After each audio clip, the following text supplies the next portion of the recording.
but embraces a more Africanized system, a system that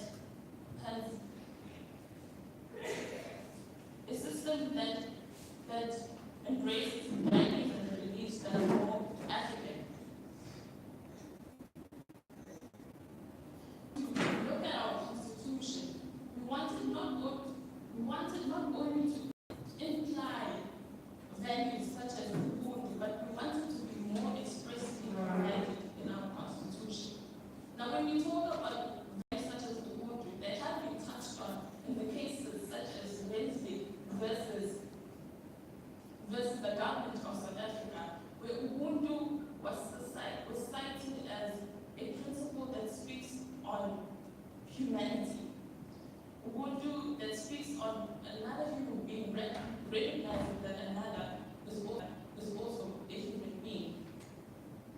Now, ladies and gentlemen, it is important that we move away from this colonized law curriculum that we currently have that has been fed to us, but promote a law curriculum that is Africanized, that puts our values and beliefs that are African at the center of our law curriculum.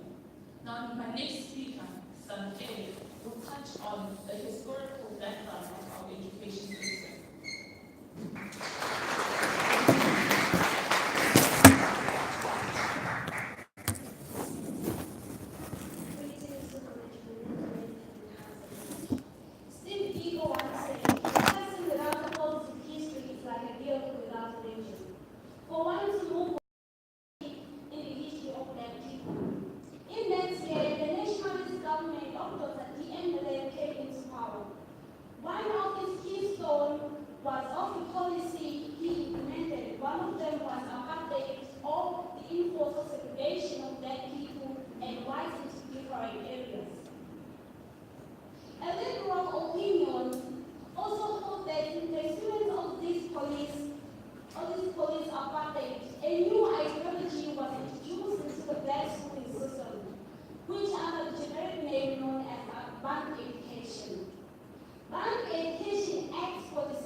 Greetings to the College of Law, Management, and my fellow colleagues and all protocol observed. My name is Yoram Mflaga.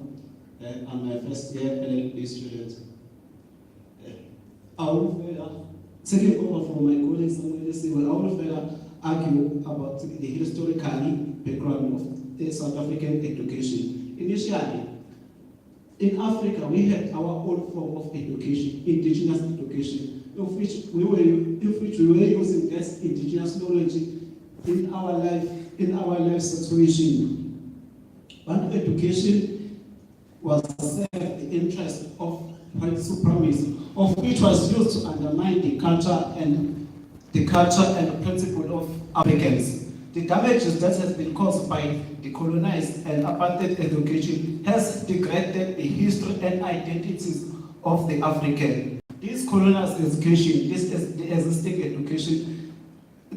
education curriculum has done nothing to us in terms of African values and African belief. So, in terms of African belief and African values, is accepted to promote minority and racially stereotyping its curriculum. Slightly on what happened, slightly on 1976, the Soweto uprising, the youth of 1976, they were protesting on the liberation of education from colonialism of African decree. And we are stepping on their rightful steps, and we are proposing that African education curriculum, it needs to be Africanized. It needs the teaching and learning of Africa. It needs to adapt in the African realities and African principles and African values. Moving forward, on 1992, when Bantu education was pronounced as abolished, no, only the laws and policies of colonials and apartheid education was abolished, but the curriculum of colonials and apartheid education remained the same. Remain the same. For example, South Africa is classified as a hybrid legal system, of which including the engineers' legal system. But we find it quite difficult to apply indigenous legal system because the way the law was taught, it is more concentrated in a Western legal system and less in the indigenous legal system. And we end up solving African problem by applying the Western legal system. Going forward, colonial education on the South African block lawyers, quoted from the book Lending Hours by Tembela Tuwaitobi, it is explicitly revealed the challenges that were faced by the black lawyers during the apartheid. Some of these problems that law of society and extend lawyers, they were refused to enter in so-called white court. They were refused to enter into what's called white courts. And this colonial education has made a lot of black talent in terms of litigation, in policies and laws of colonies. I thank you. I would like to call upon my following colleague to further argue on the law and policies of the apartheid. Thank you.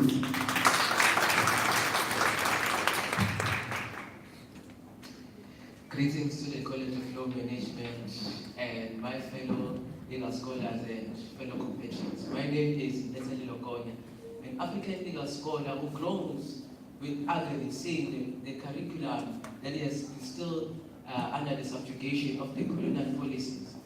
Mind you, let me take you to the Council of Higher Education report that was released last year in 2017, November. Report number 3 that was released in November last year. Part of it encapsulates that there are still challenges within the African curriculum that has not been Africanized. Part of it was one of the captures by that the candidates attorneys, when they step into the legal field, they find out that we are not being taught how to think, but we are taught what to think. That later creates now a human capital gap. Mind you, the LLB program that is reviewed by the LLB, by the association, did mention that the kind of LLB graduates that we release into the legal field are incompetent. Second, I would like to argue, now the social injustices that still exist within our institutions. We find that our own African counterparts, they're still studying in our own textbooks that are written in Afrikaans, they write, they are examined in our own African language. Me as a Zulu speaking student, I cannot do that. Now, as Dr. Kobe did mention that there are developments, but if you do not have textbooks that are written in isiZulu. What makes it that we have to go in a question paper that is written in isiZulu and have to answer in the medium of English? There will be a clash. And then I'm now focusing also the human capital gap that is now perceived within the legal fraternity, where our African counterparts seem to be more advanced in the debate and raise their points of argument. Mind you, the Legal Practice Act 28 of 20, is undergoing the amendments. Part of the issues that were raised is that our counterparts, the white counterparts, seem to be more advanced in terms of advocacy within the civil law. Mind you, the civil law is underpinned by Roman Dutch law, which is not reflecting our own African principles and values.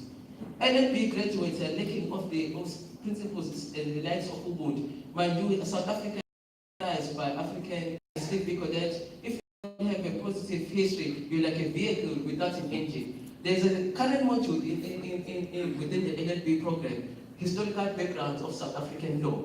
Why is it not reflecting our own Africanized principles? It is mostly about Western culture, Western doctrines, and the pedagogy, those legal scholars not being reflected. Are we saying that we have not developed our own Afrocentric part of the legal system in which it is able to communicate unto us? How is it that we are some of the statistics that were given by Dr. Bobby, upon 94% upon this institution are Africans? But look at the current curriculum, it does not. Humble greetings to the College of Law, ladies and gentlemen, and to all. My name is Lindela Ngada, and I'm here. And in addition to what my colleagues have stipulated, teaching law in a post-colonial South Africa, therefore, decolonization is first and foremost about inclusion, recognition, and affirmation. It seeks to affirm African knowledge and traditions in universities, recognize our African ethics. As a democratic society, it is imperative for educational system to be more fitting to African society and not to be Eurocentric. The curriculum is Eurocentric and focuses more in European law, when it should teach African principles in detail. In one of the modules, which is the origin of South African law, African legal system is touched on, however, that is done is a very small scale as compared to Rome Dutch law and common law. And it is as if they were mentioning it in passing. We believe that decolonizing education goes beyond the faculty and institution. It speaks to what the law is and how it is used within society. In reference to S. Himongo, he says that the living customary law as a concept of law represents a move from colonial heritage of the distort of customary law, close quote. This makes the system of law the appropriate base for an object for decolonization of law in comparison to its counterparts.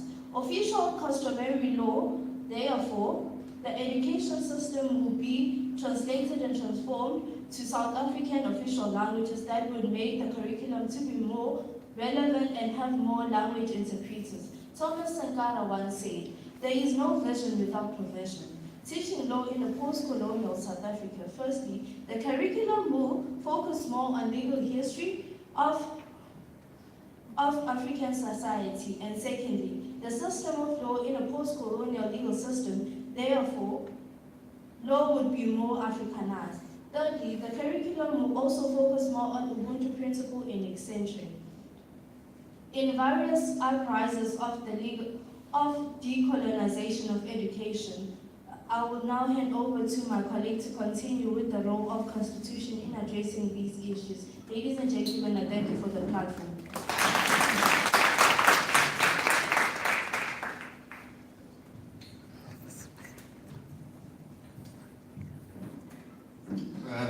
Greetings to the College of Law Management and the House at large. My name is Doz Makubane, and I will be arguing about the role of the Constitution in addressing the issue that my fellow colleagues have been mentioning. The role of the Constitution is to ensure that education system cooperates with Section 2 of the Constitution.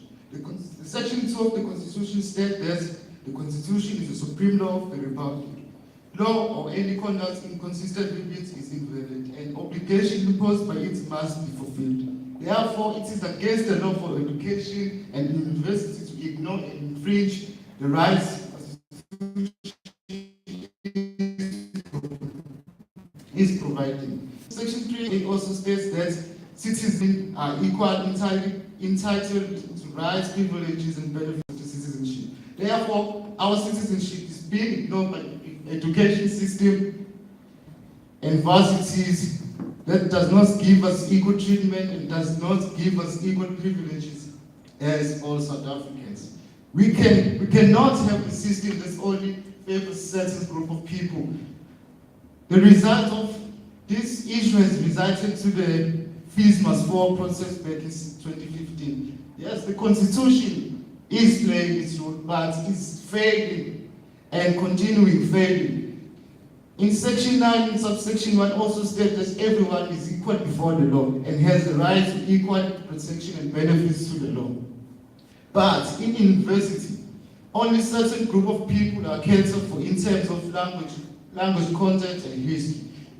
The equality clause is not properly applied, hence that is infringement to African students. Note, we're not saying that the Constitution should completely change, but we're saying that the Constitution should address the laws that intersect with the will of all citizens. The next speaker will be engaging more on provision of the Bill of Rights that affects the education system. Thank you.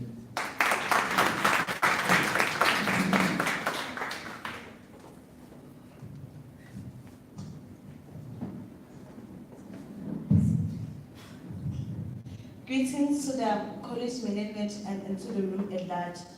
I'm Lando Shanini. In addition of what my unit colleague just stipulated, the Constitution has expanded language in the current modules or curriculums that are used. Since Section 6 and Section 5 of our Constitutional book says, a pan-South African board established by national legislation must promote the development and use of all relevant official languages. Therefore, we should receive information in languages that we prefer and that will be more easier for us to grasp and understand. In counterpart, Mr. Colley just said, he just said that most students fail, not that they don't understand, but that they just don't not that they don't know, but just that they don't understand. Section 29 also specifies that everyone has a right to further education, which the state, through reasonable measures, must make progressively available and accessible. If we look in Section 22, it states that every citizen has the right to choose their trade, occupation, and profession freely. The practice of the trade, occupation, and provision may be regulated by law. You find the students in high school with an interest in studying law and pursuing law as a career. But because of the requirements of the degree, for example, the requirements that you have to know English and Afrikaans, say that the student is black, and for example, Sotho in origin, then this just doesn't accommodate the students for that matter, that the student isn't familiar with these languages, which literally just demotivates and makes the one student to lose interest in the law faculty. If we look in Section 16, subsection 1, and paragraph D, the Constitution book states that everyone has the right to freedom of expression, which include academic freedom and freedom of specific research. This means that we should be able to learn about our history. Therefore, we want to learn more, we want to learn and be accommodated in a way that we see it fits us and will be more suitable for us to grasp information. We want to learn more about Ubuntu. We want to learn more about conflict resolution in an African way. For example, back in the days, whenever there was an issue, communities would gather around and resolve that issue at hand. But we now only go to courts and that's it. As I conclude, I will leave it to my colleague who to specify more in interpretation of the courts right now. So thank you.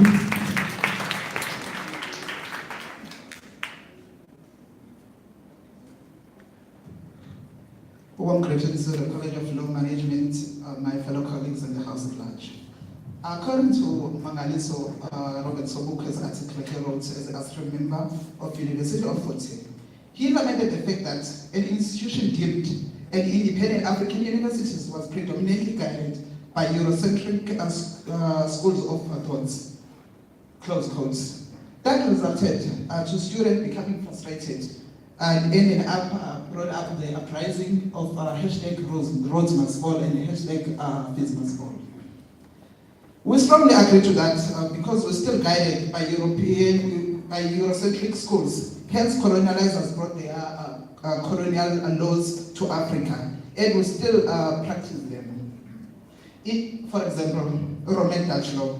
Even though our constitution was adopted in 1996, but we in 2018 now, but the change is very low, very slow, and the teaching is still, we can see that the only language that has been accommodated is only English and Afrikaans.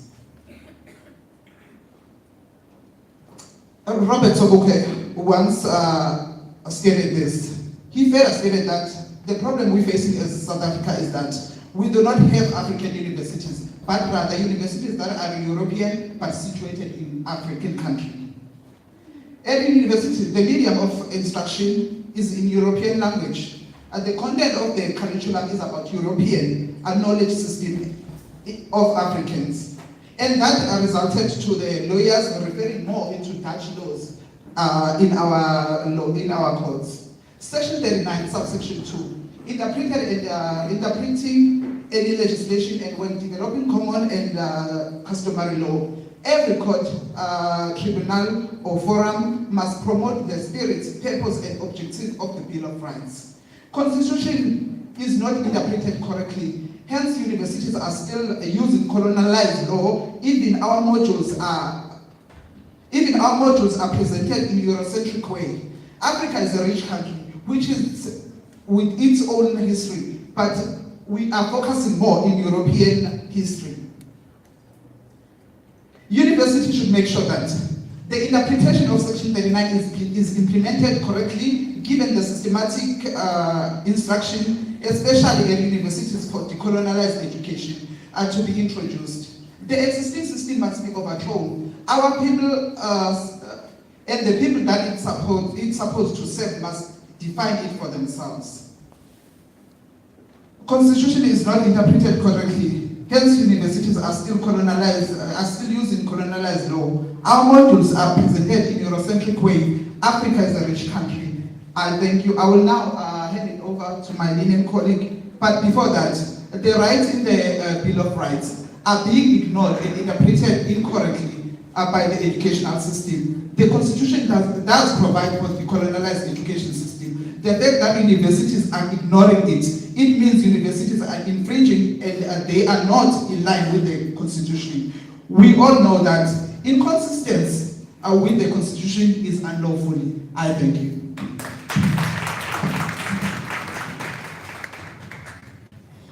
My humble greetings to the UNISA College of Law Management and all protocols observed. My name is Notele Longobo, and many of you know me as the Black Lawyers Association Student Chapter Secretary.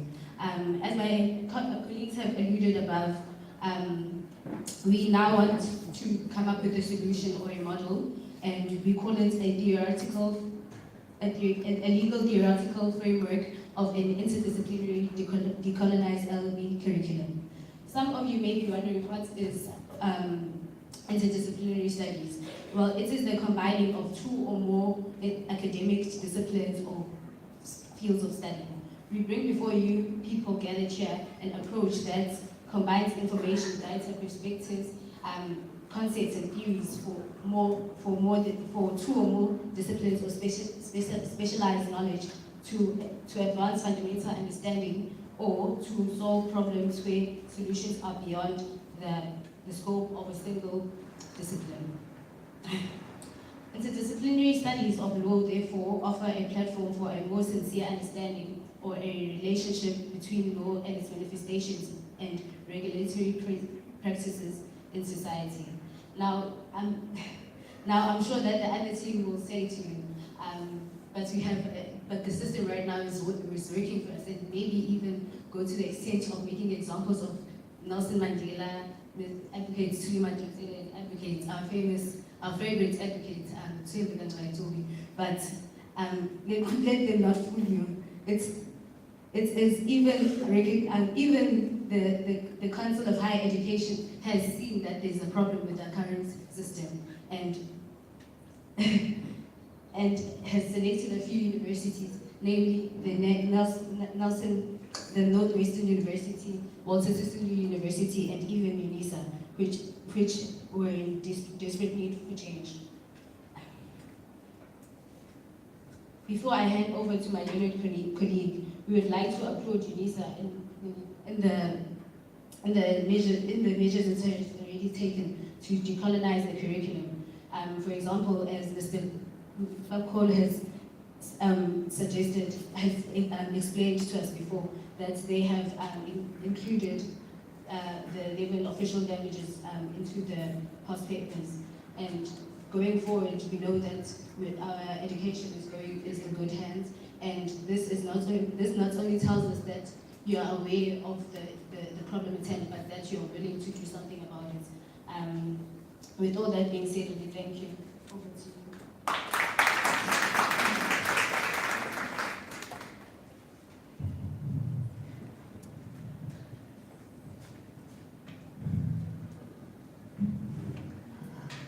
Greetings, ladies and gentlemen. My name is Untanta Mafubani, and I'm going to be addressing you on a decolonized law curriculum.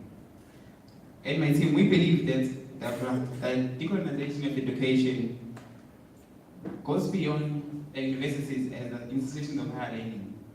Decolonization of education speaks to what law is and how we apply it in our societies, in our communities.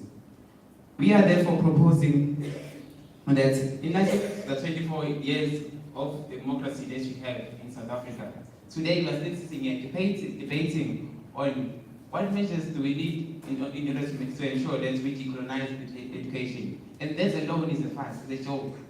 Like we have 24 years of democracy, and we are still sitting here debating the same issue. Okay, what we are proposing with my team is Ubuntu jurisprudence. Ubuntu jurisprudence will offer the following: a social responsible curriculum, a curriculum that will resonate with notions of justice, upheld by ordinary people. All human beings will be active agents who create knowledge and language, build and maintain sustainable and structural transformation, fostering a conceptual, criminal, and legal justice in an African way, ensure substantive and genuine application of indigenous law and principles, introduce modules that will focus more on legal research, or legal African research, or research methodology.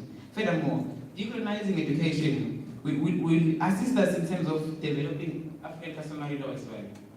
We start to move away from colonial heritage and move to Ubuntu jurisprudence. Section 211 subsection 2 of the Constitution says the courts must apply customary law when that law is applicable and subject to Constitution. But the problem that we have with our judges in the Constitutional Court, Supreme Court, and High Courts, whenever it comes to apply constitutional law or customary law, they always apply it in a Western manner. So they always apply African customary law in a Western way. We need our judges and our students to learn how to apply African customary law in our own African way. It's time to move away from European principles, such as Audi Alteram Patem rule, which was developed by a German scholar by the name of Audi. It simply means you have the right to behave. Another one is the principle of Nemo Judex in South Africa, which was developed by an English scholar in the 80s, in 1878. And we need to replace these principles with our own African principles, such as Northern social principles, which says Molato wa mieze ore wa muete, which means the same thing as Audi Alteram Patem, which means both parties must be heard together with their witnesses. Another one is Silepe Hai Seiteme, which means no one may be charged in their own cases. Applying these principles, of which are African principles, will help us as well as black people to get to know each other's languages. For example, if I'm applying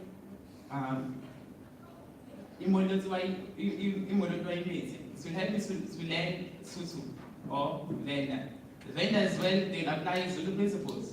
In this way, we improve our own African customary law and we learn in law in our own languages. Black students in our days have been programmed into believing that they could no longer think or inform or install their own thoughts in their own African languages.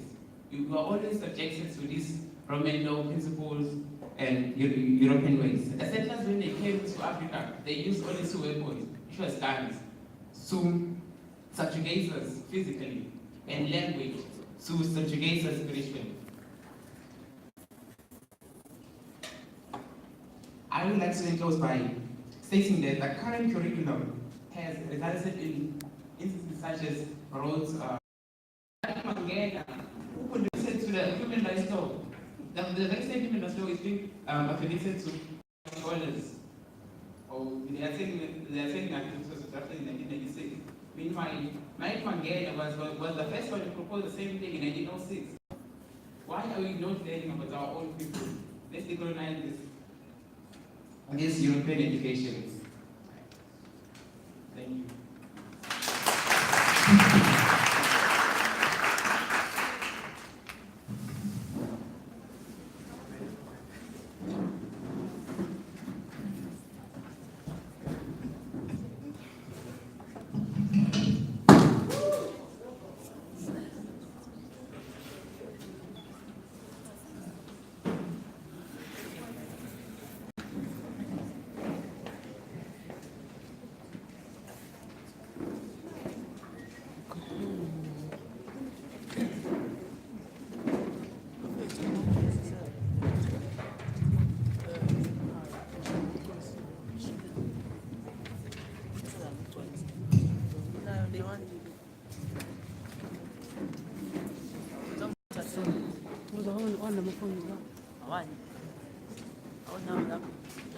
Greetings to the College Management of Law and the House at Large. My name is Zippo Makana, and so I begin. We strongly believe that the decolonizing of education is catastrophic and redundant. That this point of view has been presented to us in a very narrow way of how our education system has developed over time. Now, ladies and gentlemen, balance is very crucial. According to an article published by Julian Rambold titled, "The Problem with the Decolonized Education is that we at the risk of adopting a view of rejecting all the modern advances of education, medicine, and science, which originated elsewhere in the world besides just Europe. You see how an Afrocentric system could be limited. Now, according to our historical background in terms of education, yes, we'll mention facts. Our opponents were mentioning the fact of one of our leaders, or most of our leaders, is cultivated by the system. Well, we cannot erase the past, nor can we deny reality.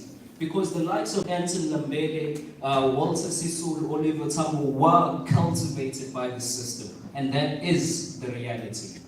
And another thing I'd like to mention is that apartheid laws, as much as it might have been toxic in terms of a moral basis, it has contributed to our legal system. A classical point that our opposition likes to use is Roman Dutch law. What you might not realize, Roman Dutch law is not just necessarily the teaching of colonialism, but it also helps us understand how our modern legal system was developed today. Our constitution promotes democracy. Now, an Afrocentric education system does not do that. I'll repeat this. Our constitution promotes democracy, and a decolonized education does not do this. Our opposition mentioned the fact that 94% of our students are African.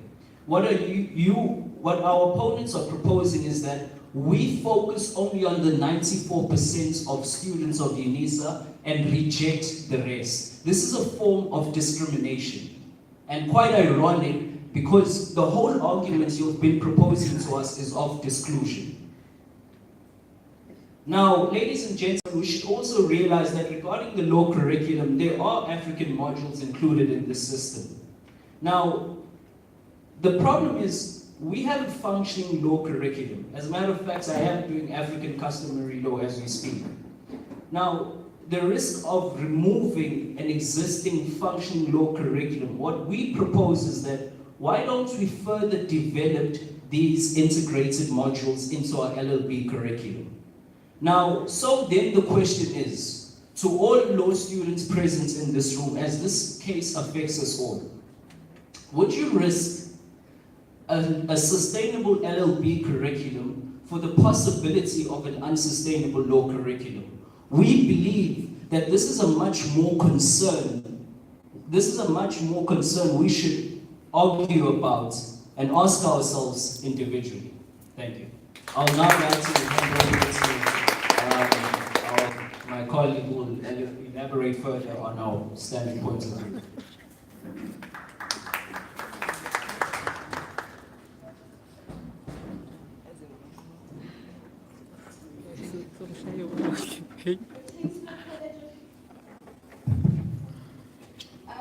Greetings to the College of Law Management and the House at Large. My name is Inam Shua and I'm picking over from where my colleague has left off. Now, decolonization refers to the historical history of whereby countries that were ruled by the foreign powers obtain their independence. It is about replacing it is about replacing foreign powers with national powers, both of which are assumed to be homogeneous. It is also assumed that knowledge system is homogeneous too. More than 2 decades ago, after apartheid has ended, universities have actually seemed to have improved a lot. For example, customary law is being taught in universities. And another thing is that you need the University of South Africa has recently introduced the Afrocentric IFL one, that Africanization is happening and the change is already happening. The thing that we seem to have forgotten is that we seem to forget about the problems that we might encounter when we go through this decolonization. When we go through this decolonization, the problems that we might encounter is that decolonization is too narrow and limitless, through which that will engage to debate on curriculum change. Another problem is that replacing one education system with another might be a problem too, because it would mean that we're not at all thinking about those who are already using the curriculum. So now, I'm asking, we're saying, why don't we rather balance the Afrocentric and the Eurocentric together, rather than completely demolishing the Eurocentric? Now, I will hand over to my colleague Thandazile, who will be taking up the following topic: historical background of the South African educational system. Thank you.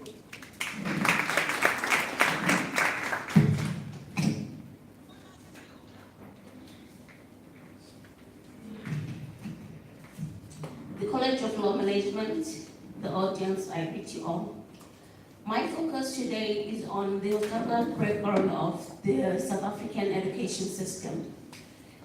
When the white people came to South Africa, they landed at the Cape in 1652, which brought change in the existence of our laws immensely.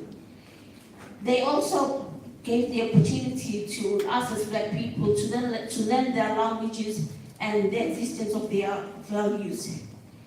They also gave us the opportunity to manifest change in the progress of our system, where we lacked largely on civilization. During the apartheid era, Nelson Mandela was one of the students who studied law and succeeded by bringing change in our system that we live in today.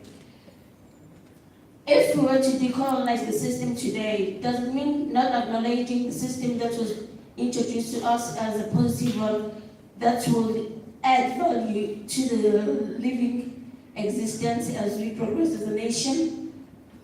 I will now pass this opportunity to my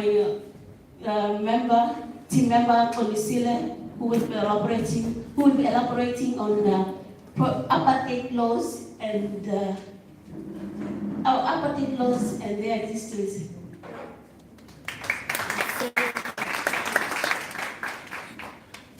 To the law management and the audience large of each other. My name is Kolisile Zulu. The risk of adopting student protesters such as Faith Must Fall stand to decolonizing education is that South Africa rejects all advances of modern medicine, education, and law. This would, for example, mean rejecting the use of yellow fever, medication, and HIV and AIDS drugs. None of these were developed in Africa. We are not suggesting that South African students shouldn't learn about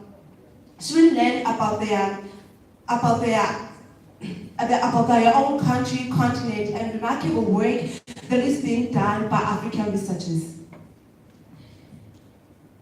But they should also be learning in advanced theories about the other part of the world. However, if you look back in the June 16 uprising in 1976, students weren't necessarily saying that the education system should change. They were not happy with the medium of instruction, which is Afrikaans. They rather preferred to be taught in the language they understand.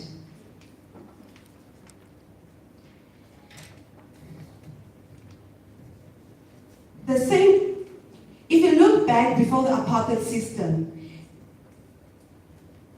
South Africa did not have number of black lawyers, but now we have more lawyers. We have more black lawyers coming into the profession. We have legal practitioners like Tembeka Tobi, Tuli Madonsela, and so forth. The state has already spent more money in the campaign, so there will be they might be changing the system. We cannot implement law because it is not written down. We rather implement something advanced as the last speaker, I actually forgot his name. He said we need research. We need more research on legal practitioners need more research. How do you research something that is not written down? So we rather work with something that is more codified.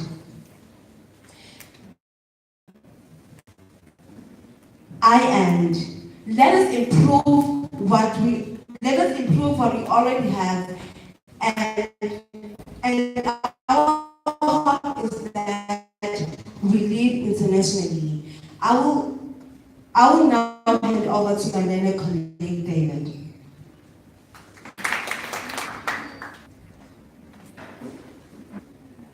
The College of Law Management and the House at large. My name is David Msalem. I'll be talking about the Constitution is a transforming constitution compared to the British Constitution. Our law is playing its role in terms of trying to bring the fairness and equality to the system. The Constitution is making sure that everyone who's entering the Constitution court has to be have to have a low LLB qualification so that you could qualify in terms of National Assembly. So doing that, the person who's qualified is being examined by the court presiding. So even though you are at Cape Town or KwaZulu-Natal, when you qualify for that, you are being qualified, not because of the, not regarding of the gender or the race. In the constitution, in the curriculum of law, there is a customary law which is independent, which is alone, is a standing alone constitution, and it is equal to common law, and it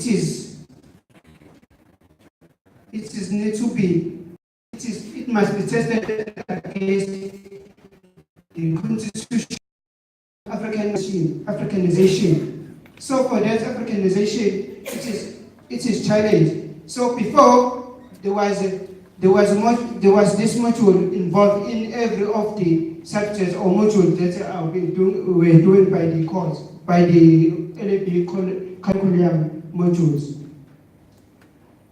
To decolonize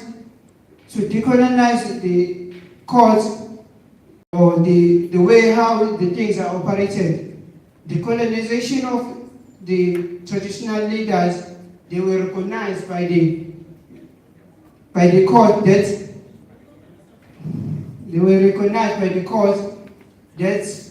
the traditional roles in the society is being recognized.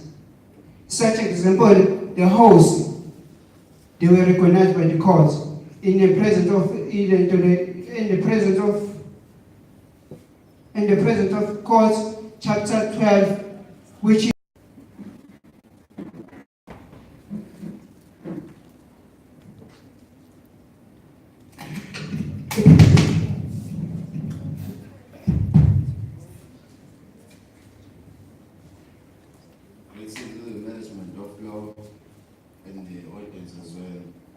My name is Shalom Kondesi, and my topic is about the Constitution addressing the Constitution depressing this issue.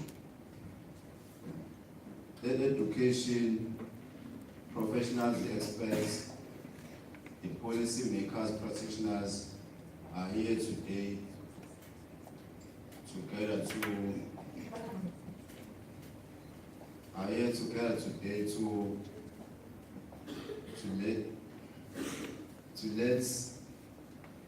us know the impression that this official must be known.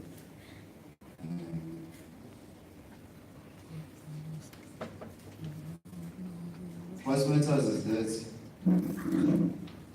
what matters is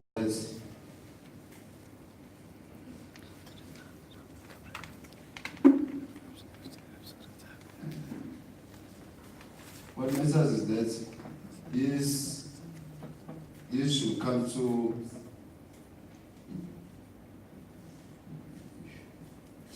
everyone has the right to get education, like fundamental education as well as adults. We don't need to go beyond or to go further with the education we have, which stays to be there and to be easy to be reached. Everyone has the right to get the official language for their own, or to found their education with the way they want. This decision we have in every institution reasonable, practicable, in order to ensure the effective access. Every system of law has a potential role to play. However, it doesn't allow them to be However, it doesn't allow them to be advanced in another section. Section 29 was good enough and was allowed to show to the foreign and more effective to the Africanization.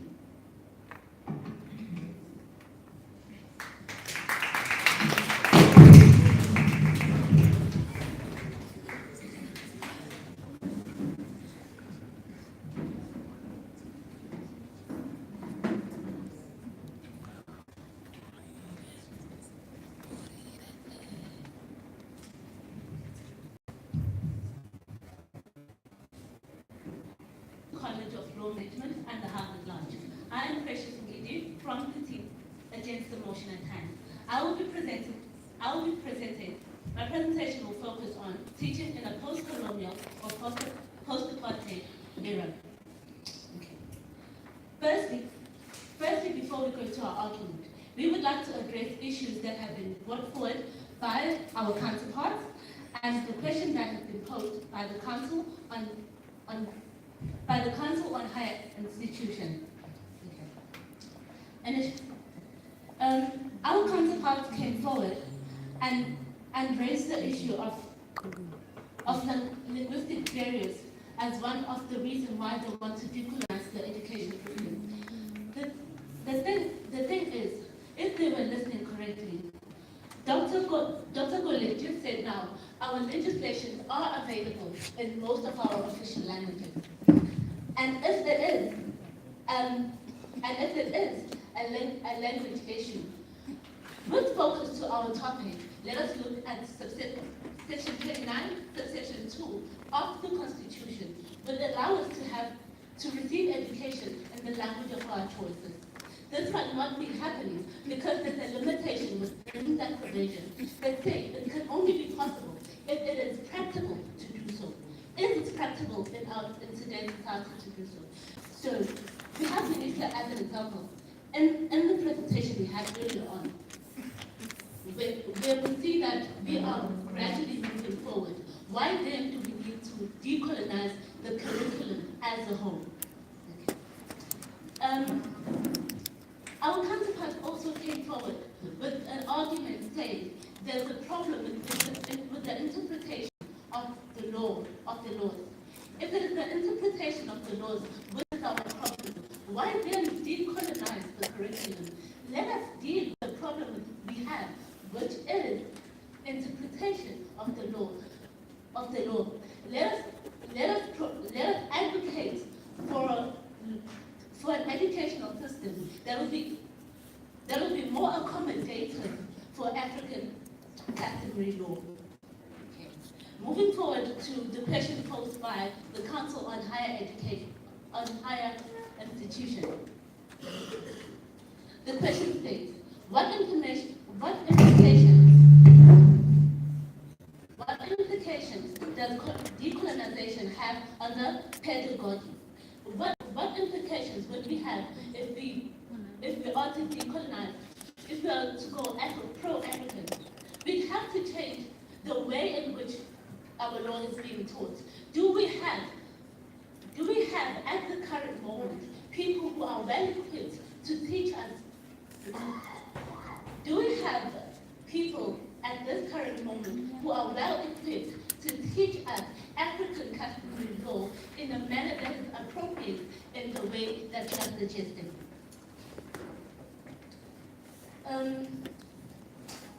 Going forward to what our counterpart has also said is that they spoke about the issue of Ubuntu. Did the case of S.S. Makwalana not include the definition of Ubuntu in our constitution? Also, the case of Maelana versus Benyan. Okay, moving to our argument, we reject the proposal.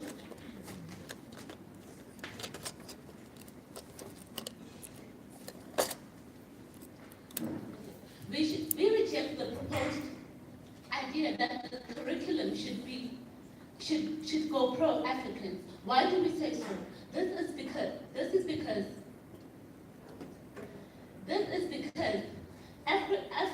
Afrocentric courses on its own do not reflect the true reflection of a diverse South Africa and the legal diversity thereof.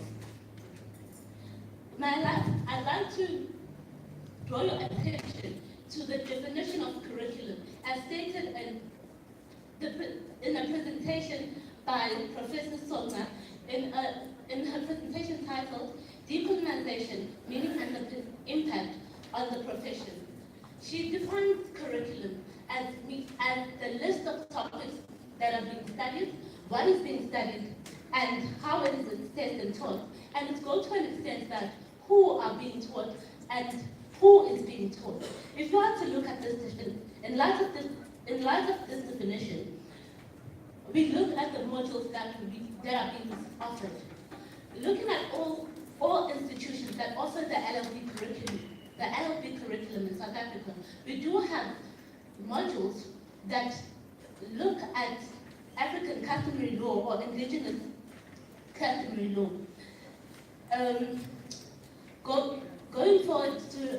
Going on in her definition, she looks at what is being taught.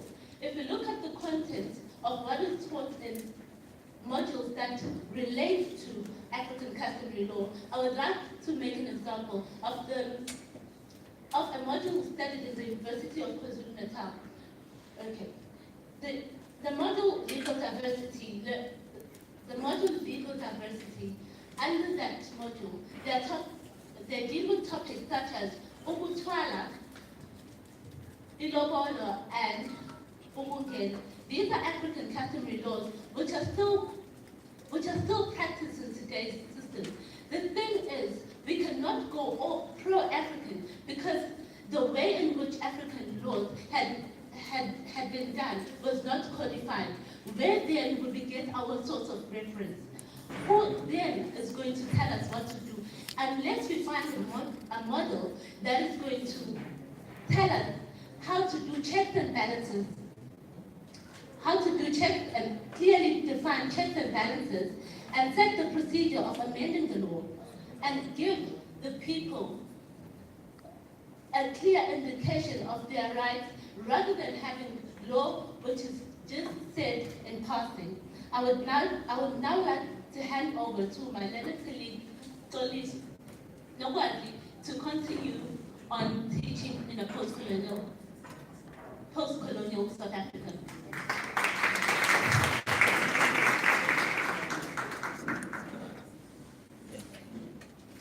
Greetings to all. My name is Nogwadi Mani. To pick up from where my colleague left off, decolonization is too much of a radical change, considering that South Africa is a developing country, not to mention the diversity that it has. But rather, let's focus on the implementation on more African modules to accommodate the African students, which is visible, for example, in UNISA, with the modules that my colleagues have already mentioned. The issue of decolonizing the education curriculum and being not practical is one of the issues. Was one of the modules teaching Africanization was pointed out by the Council of Higher Education as being at risk, simply because of the low pass rate, which is a clear indication that students are already struggling with the modules, with the African modules that are already there. Hence I said, decolonizing the whole education curriculum is not practical. Number one would be the fact that customary law is unqualified. So which part of it would the educational system refer to, and which part would they leave out? And how reliable are those sources? There's also an issue of funding, and that is visible with the protests that have been going on throughout the country, from fees must fall, rates must fall, throughout to the NASFA's process that's been going on, of where the government, of where the primary issue is of fees. The government is already trying to tackle those issues, but it's visible that they are struggling. So where will the financial resources come from to implement a whole decolonized educational system? You must remember that from this current educational curriculum, there have been many red leaders who are very really recognized and achieved really well from the current educational system. And it's still relevant today. For example, a young lady who is 25 years old, born and bred in Limpopo, has been declared the first black prince by the Law Society of Northern Province, of which is a clear indication that the system is improving. To conclude, I still emphasize on there is no need for decolonization because it also limits the knowledge of our African students. Hence I said the education system needs to be of an international standard. Let us not limit the knowledge of an African child. I'll now hand over to my colleague who will close off our argument and come with the module, and we'll discuss more of our module and the solution going forward. Thank you.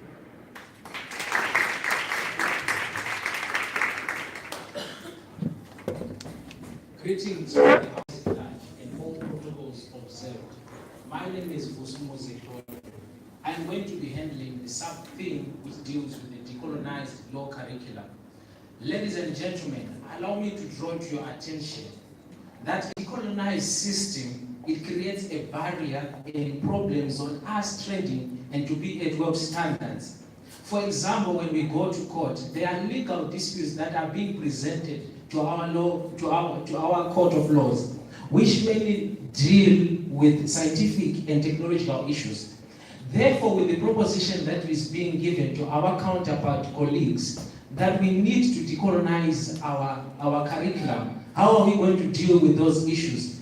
Looking at the Afrocentric curriculum, there is no ability to do with these issues.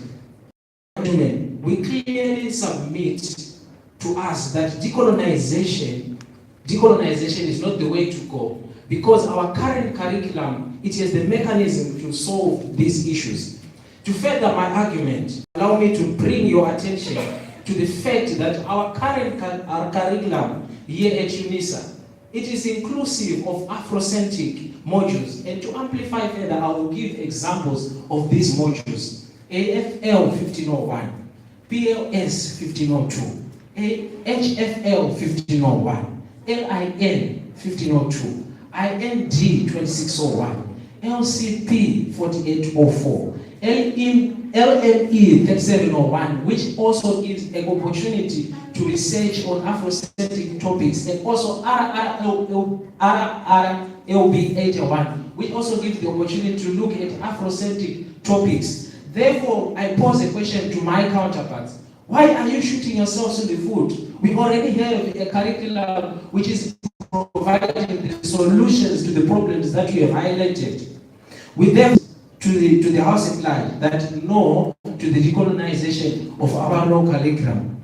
Ladies and gentlemen, it is wise that we don't raise decolonization on the platforms of anger and revenge. Should we bomb an ocean to have a fish for supper? No, ladies and gentlemen. It is my humble submission, and to answer the question that has been raised by our counterparts, I will quote the question that has been brought to our shores by the newsletter released by the Council of Higher Education.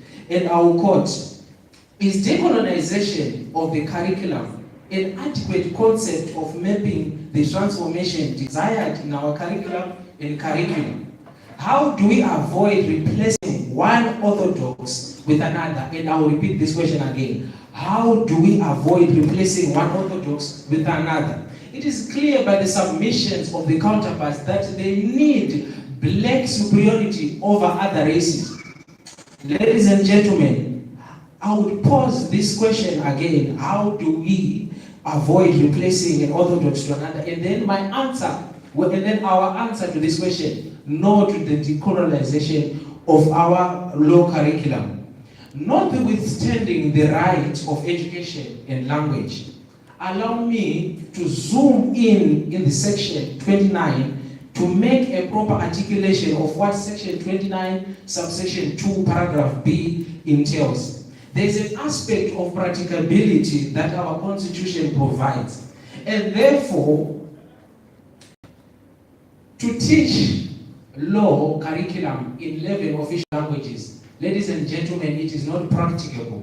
Let us be aware that we are living in a multicultural society, and there's diversity of lifestyle. Therefore, ladies and gentlemen, we are creating platforms for discrimination. For example, here at UNISA, if we start to teach in isiZulu, especially in KwaZulu-Natal, let us be aware that KwaZulu-Natal is not just only for the Zulus. There are Xhosas, there are foreign nationals in KwaZulu-Natal. And then if we bring to our shores that we are only going to learn in Zulu, how are the Xhosas going to be discussing the modules that we are going to be taught with each other? There is discrimination hidden in between the decolonization that is being proposed by our counterparts. Ladies and gentlemen, it is clear that decolonization, it is not the way to go. We have to bring a balance to our curriculum. Let us not go and let us not decolonize our local curriculum. Let us rather settle and bring an equilibrium to our curriculum. Ladies and gentlemen, I want to bring a closure with this statement that an eye for an eye, it turns the whole world blind. Why should we go for decolonization, which is an eye for an eye? Ladies and gentlemen, no, we are carrying with the status quo of the Constitution. Rather develop it than to throw it away. Thank you.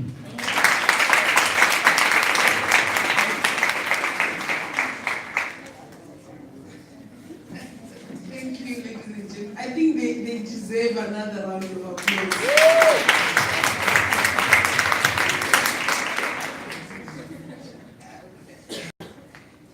As they were speaking, I was sitting next to Dr. Kole, and he was busy taking notes and flipping the pages and writing. I got afraid. But at some point I said to myself, you know what, fear not. Maybe he's taking notes to go and implement. And students are.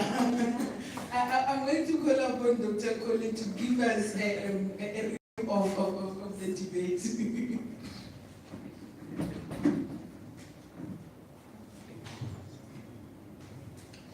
Thank you so much, Ms. Mberiri. Now you are putting me on the spot. It's fine. Because you really want to know